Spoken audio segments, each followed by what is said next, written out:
Hello, my name is John Rees.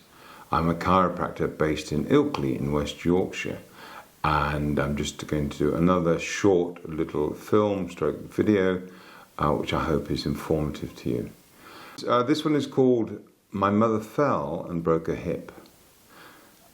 Now, before we go too far or get into the video, I think we should clarify a couple of terms that get confused, I think, in the public generally. Those being a break, or something's broken, and a fracture. I think people who are not medically trained sense that a fracture is something less than a full break. In actual fact, all a fracture is the medical term for a break. So as we're doing a medical presentation, we will be talking about fractures all the time, but it means the same thing.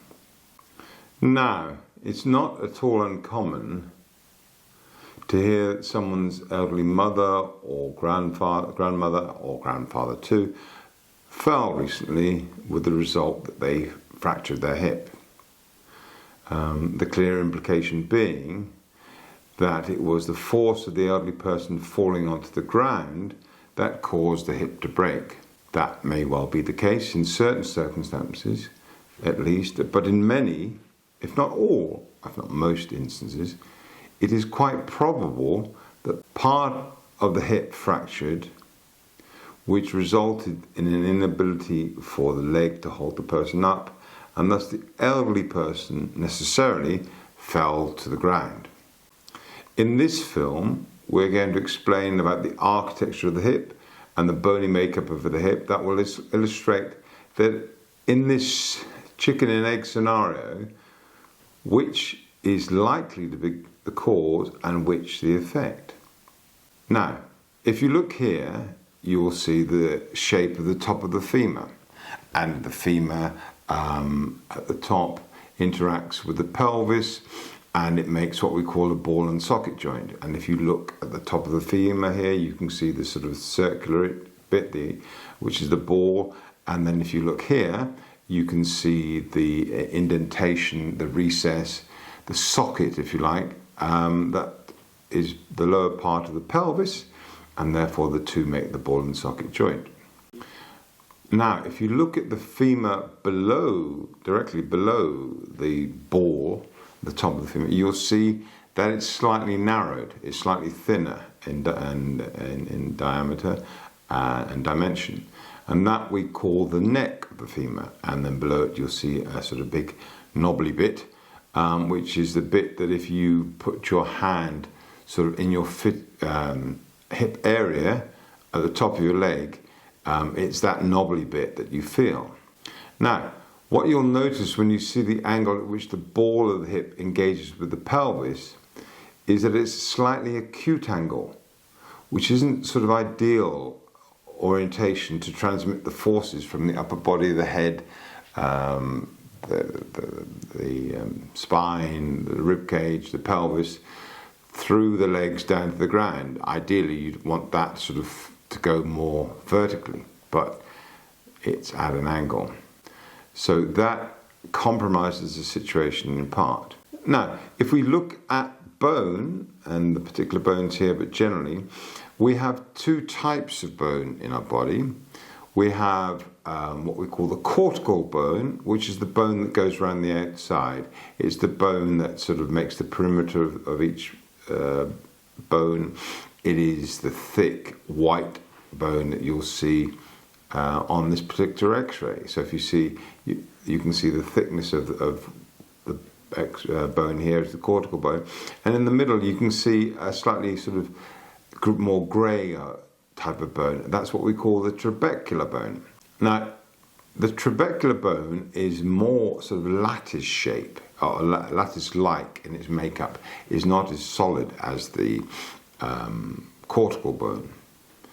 And if you look here, you can see a diagrammatic at the top of the hip, or in the hip, the top of the femur, where one finds the trabecular bone.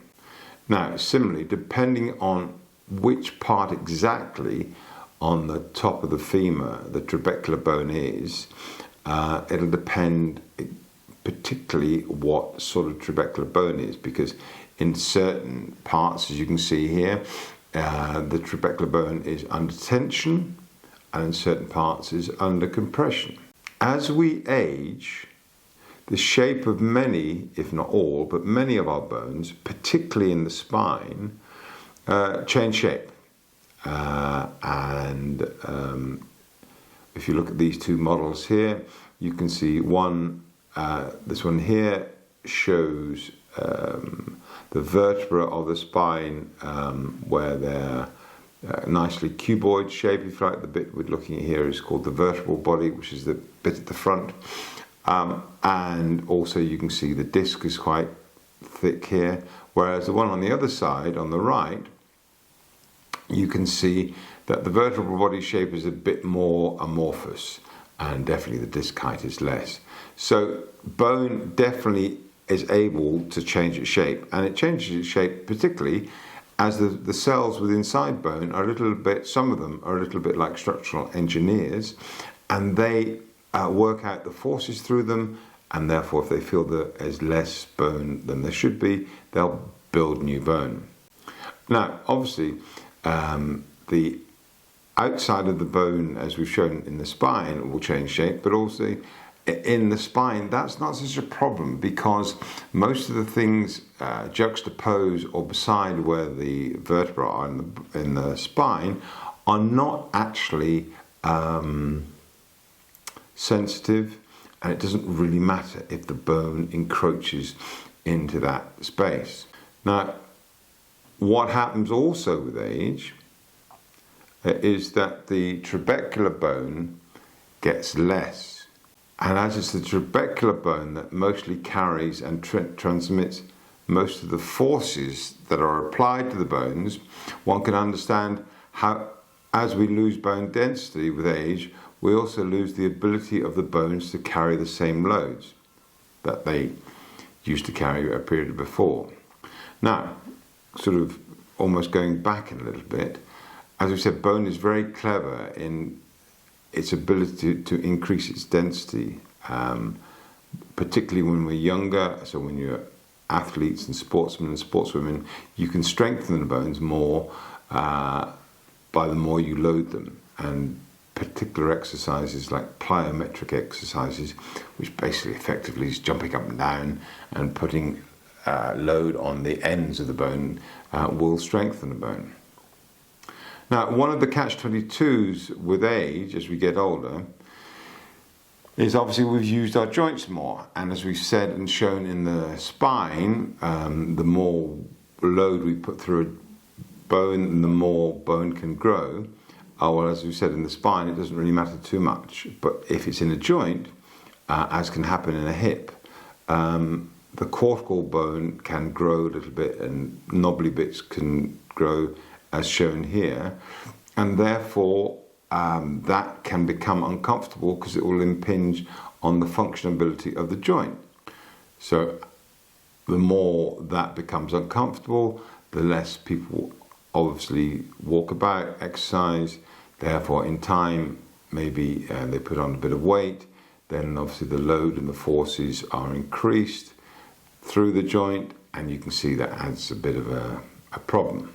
But also, as we've said, over time, beyond a certain age, the density of the trabecular bone gets less. So we've increased weight, we don't exercise so much because the joint hurts, we've got less trabecular bone, and you can see where this is potentially going. And as we said before, the obtuse angle of the neck of the femur, as we see here, means that the sort of physics of the orientation of the neck of the femur, added to its structural limitations due to its size, mean that the trabecular bone present in that area are very inefficient in their transmission of the loads. So thus, when that density gets less, as it's a very inefficient setup in the first place, it is more probable to cause an issue. Now, one of the things that loss of bone density you will have heard of It's called osteopenia, and basically that's the result of looking at an X-ray and you can see bone loss, and that term is osteopenia. Now your GP will term it osteoporosis, which is a slight different change on how we term it, but basically osteoporosis is loss of bone density. But you can see that if you lose bone density in this area, it's quite possible that what has actually happened is that at some point the part of the femur has fractured, therefore you can't weight bear and therefore you fall over. So finally, whilst we're talking about it, just as interest, as a slight aside, you will see here there are various types of fractures that can happen around the hip. In general, they're collated between intracapsular and extracapsular. Intracapsular means that it's a big joint, the hip, and like every other joint, every articulation that moves, it needs to be lubricated like any moving part in any machine. And therefore that lubrication, that oil, which we call the synovial fluid, has to be contained around the joint. So around the joint there is a sphere, a circle, a sphere, which we call the capsule. And so intracapsular fracture means a break that happens within that capsule. It's just a sort of anatomical designation, really, nothing more than that. So, as I say, these are the various sorts of fractures you can have. And that's it, really.